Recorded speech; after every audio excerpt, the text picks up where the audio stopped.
Hello and welcome to the Building Hope Capital Initiative video. I'm really excited to talk to you about all the things that God is doing in our church right now. But I want to start by going back a little bit. In 2009, almost 10 years ago, our church was started.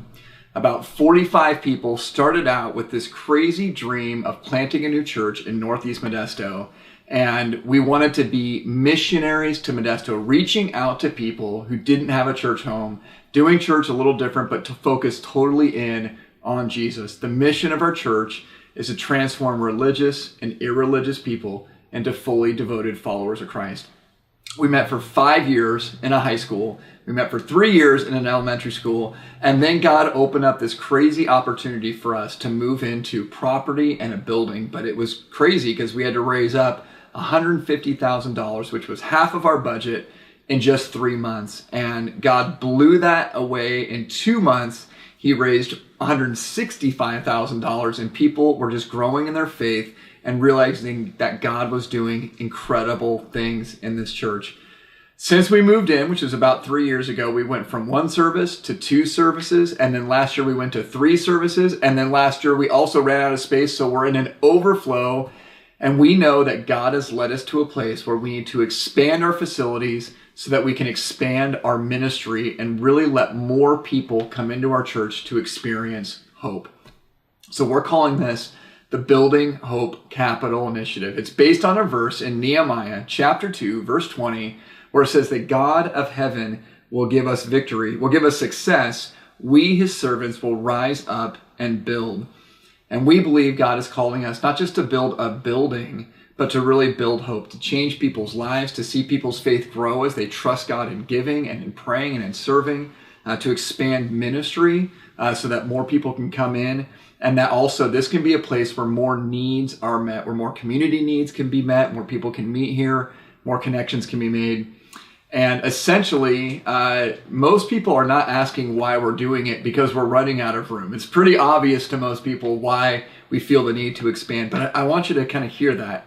We're not just trying to build.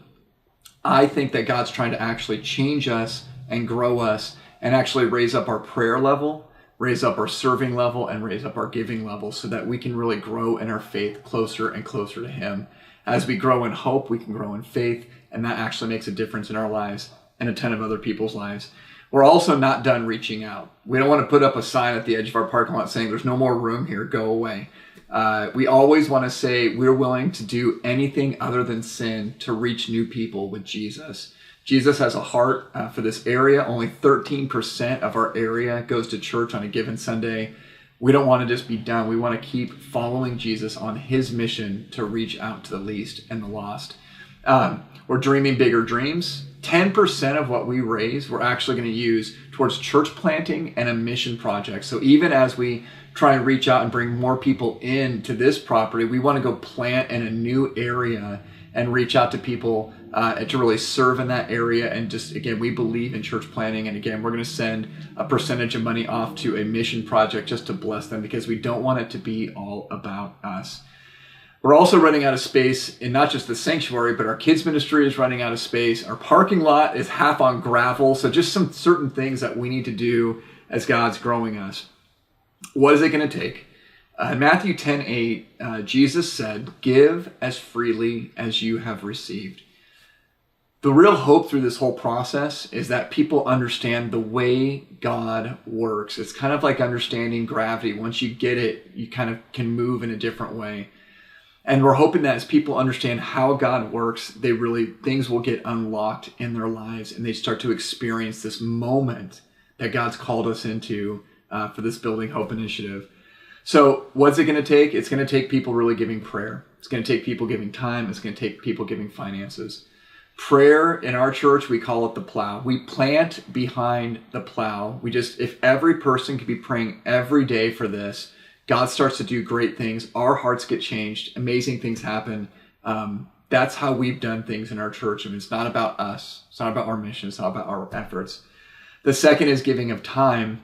And we're really hoping that through this, that God will raise up more people serving, more people saying, I'm in. There's a bunch of events coming up with this as people help plan those events or do prayer teams or do follow-up teams. really, as people give time, it makes a big difference. And then last is giving of finances. And our goal is $750,000 over 3 years. We're going to ask people to make commitments on Commitment Sunday, which is on March 17th. And we think this is a goal that's going to stretch us. There's a chance we'll raise more, and that will allow us to do some other things, including take less debt.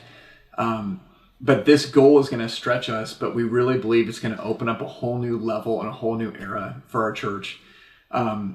As people give sacrificially, God moves in powerful ways. And we like to define sacrifice as giving up things that are important to you for what's most important. And as we start to realize that God and God's work is the most important, it's incredible. And you can't outgive God. So in the end, what our hopes are, the outcomes will be, is a few things. First, obviously, expanded facilities. That there is more room to facilitate ministry. That's why I like that word, facility. It's not about a building. The church isn't a building. The church is people. But the building facilitates the work of God in a certain place. So our current sanctuary seats about 150, 160. We'd want to expand the sanctuary to fit about 300 or 400 people. This would allow our church to grow to 800 or 900 per weekend. And then total, we'd add about 7,000 square feet of ministry space. That's almost doubling our current space. We don't want to underbuild. We would do a parking lot expansion, areas outside. We would double our current kids ministry, youth ministry, and young adult space. Again, going from about, this kind of goal number 2, going from 4 classrooms to 8 classrooms, plus kind of what we would call a mid-sized multi-purpose space that can be either classrooms or kind of a medium-sized group able to meet. That would allow 120 kids per weekend to meet, plus 150 youth, young adult to be able to meet, to really maximize that space. We also, as people step up to serve, our prayer is that more leaders will be developed. We love leadership development at this church. It's one of the secret sauces to how we do ministries, because it's not just about pastors. It's really tons of leaders out there serving Jesus, discipling people, growing people, caring for people, loving people. And our prayer is that through this, God will raise up more leaders. And as more leaders are raised, then when God brings in more people, as the doors open, those leaders are ready to care for them. So again, it's not just about getting the building. The building's not the goal. The goal is for God's ministry to be expanded and we can continue reaching people. And then bigger needs met is another outcome. We do a great event called Fight Hunger. Last couple of years, we've packed about 15,000, 16,000 meals. If we double the size of our sanctuary, we can pack more meals. We think the community can use our building for certain spaces, or potentially a church plant that wants to meet in the building at a different day of the week. It'd be incredible. And that really is the last outcome, is that we would plant a new church out of Covenant Grove, send 30 to 40 people out from Covenant Grove to plant a new church, and the hope to really meet in a new area to raise up another church to really meet the needs of that area. I'm excited about this. I'm excited about what's going on. It's a new day for our church, and I believe this is a defining moment for Covenant Grove as we come into our 10th year, and I think God is just getting started with us as we keep on His mission. So I hope you'll join us. If you have any questions, please email me, let me know, and we'd love to really engage with you and talk to you.